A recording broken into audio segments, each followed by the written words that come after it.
નમસ્કાર. તમે જાણો છો કોઈ પણ ઇલેક્ટ્રિક મોટર જ્યારે કંઈ કામ ન કરી રહી હોય ત્યારે પણ એ છાનામાના પાવર વાપરતી હોય છે. આજે આપણે એ જ છુપા રહસ્ય પરથી પડદો ઉઠાવીશું ધ નો લોડ ટેસ્ટ દ્વારા. ચાલો સમજીએ કે આ ટેસ્ટ શું છે અને એન્જિનિયરો માટે આટલો બધો મહત્વનો કેમ છે. હવે એક સવાલ. જરા વિચારો કે કોઈ મોટર ચાલુ છે પણ એના પર કોઈ જ ભાર નથી. મતલબ એ બસ એમ જ ફરી રહી છે.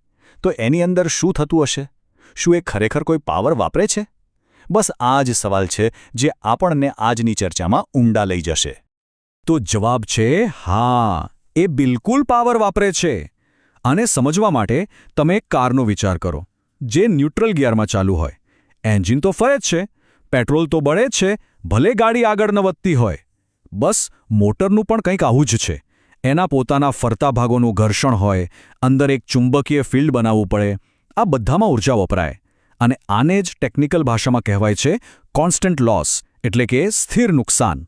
સારું, તો હવે અસલી મુદ્દો એ છે કે આપણે આ છુપા પાવર વપરાશને માપવો કઈ રીતે? અને એ પણ મોટરને ખોલ્યા વગર, બરાબર ને?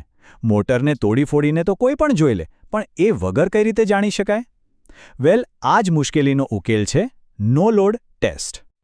તો આ અદૃશ્ય ઊર્જાને પકડવા માટે એન્જિનિયરો એક ખાસ પ્રકારની ઇલેક્ટ્રિકલ સર્કિટ બનાવે છે. ચાલો જરા જોઈએ કે આ આખું સેટઅપ કેવું દેખાય છે. તો આ જુઓ, આ છે એ સર્કિટનો ડાયાગ્રામ. એક રીતે કહીએ તો આ આપણા આખા પ્રયોગનો નકશો છે, એની બ્લુપ્રિન્ટ છે. આમાં જ બતાવ્યું છે કે મોટરને ક્યાંથી પાવર આપવાનો અને એ પાવરને માપવા માટે કયા કયા સાધનો ક્યાં જોડવાના છે. હવે આ ડાયાગ્રામમાં જે મુખ્ય ખેલાડીઓ છે, ચાલો એમની સાથે ઓળખાણ કરી લઈએ. વી જે દેખાય છે એ છે વોલ્ટમીટર, એ વોલ્ટેજ માપશે. એ છે એમીટર, જે કરંટ માપશે. અને સૌથી અગત્યના W1 અને W2, આ બંને છે વોટમીટર. આ જે સાધનો છે જે આપણને કહેશે કે મોટર ખરેખર કેટલી શક્તિ વાપરી રહી છે. તો સવાલ થાય કે આ વોટમીટર છે શું? એકદમ સાદી ભાષામાં કહીએ તો એ એક એવું મીટર છે જે માપે છે કે કોઈપણ ઇલેક્ટ્રિક સાધન કેટલી ઝડપથી વીજળી ખાઈ રહ્યું છે.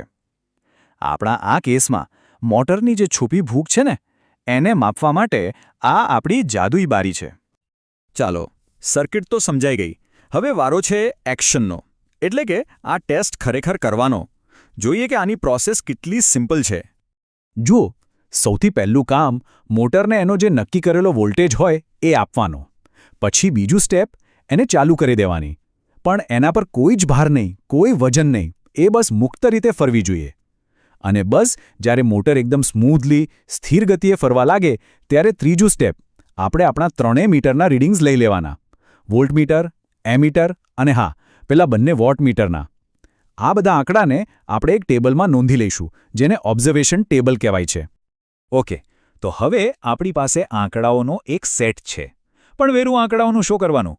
હવે આવે છે મજાની વાત. હવે આપણે થોડી ગણતરી કરીને આ કાચા ડેટામાંથી મોટરના અંદરના રહસ્યો બહાર કાઢીશું. આ રહ્યું એ ટેબલ. આખી પ્રોસેસ પૂરી થયા પછી આપણું ઓબ્ઝર્વેશન ટેબલ કંઈક આવું ભરેલું દેખાશે. આ આંકડા છે આપણી બધી ગણતરીનો આધાર, આપણો બધો કાચો માલ. આ બધી ગણતરીમાં આપણો મુખ્ય ટાર્ગેટ શું છે? આપણો મુખ્ય ધ્યેય છે ટોટલ નો લોડ પાવર શોધવાનો, જેને આપણે શોર્ટમાં કહીશું W0. યાદ છે પેલી છુપી ઊર્જાની વાત? બસ આ એ જ છે. અને મજાની વાત એ છે કે એને શોધવાની ફોર્મ્યુલા એકદમ સિમ્પલ છે. બસ પેલા બંને વોટમીટરના રીડિંગ્સ હતા ને, W1 અને W2, એ બંનેનો સરવાળો કરી દો. બસ જે જવાબ આવ્યો એ જ છે આપણું W0. એ જ છે મોટરનો કોન્સ્ટન્ટ લોસ. કેટલું સરળ નહીં? ખાલી એટલું જ નહીં, આપણે હજી એક વસ્તુ શોધી શકીએ છીએ, નો લોડ પાવર ફેક્ટર. હવે આ થોડું ટેકનિકલ લાગે, પણ એને સાદી રીતે સમજીએ.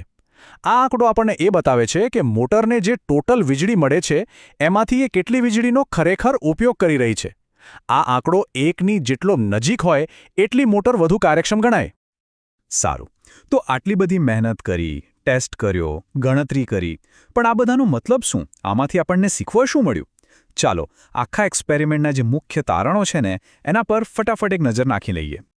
જુઓ, સૌથી પહેલી અને સૌથી મોટી વાત, આ ટેસ્ટ આપણને મોટરની અંદર થતા પાવર લોસનો એકદમ પાક્કો આંકડો આપે છે. પછી આ જે W0 I0 જેવા ડેટા મળ્યા એનો ઉપયોગ મોટરની ઓવરઓલ એફિશિયન્સી એટલે કે એની કાર્યક્ષમતા ગણવા માટે થાય છે. ટૂંકમાં એન્જિનિયરોને ખબર પડે છે કે કોઈપણ મોટરને ખાલી ચાલુ રાખવાનો બેઝિક ખર્ચ કેટલો છે. અને હવે એક છેલ્લો પણ બહુ મહત્વનો સવાલ. જરા વિચારો, જો આપણે આટલી ચોકસાઈથી એ માપી શકીએ કે એક મશીન જ્યારે કંઈ કામ નથી કરતું ત્યારે કેટલી ઊર્જા વેડફે છે, તો શું આ જાણકારીનો ઉપયોગ કરીને આપણે ભવિષ્યમાં એવા મશીનો ન બનાવી શકીએ જે ઓછી ઊર્જા વાપરે? એટલે આ ટેસ્ટ ખાલી એક માપ નથી, પણ વધુ સારી અને વધુ એફિશિયન્ટ ટેકનોલોજી બનાવવાની દિશામાં એક ખૂબ જ મહત્વનું પગલું છે.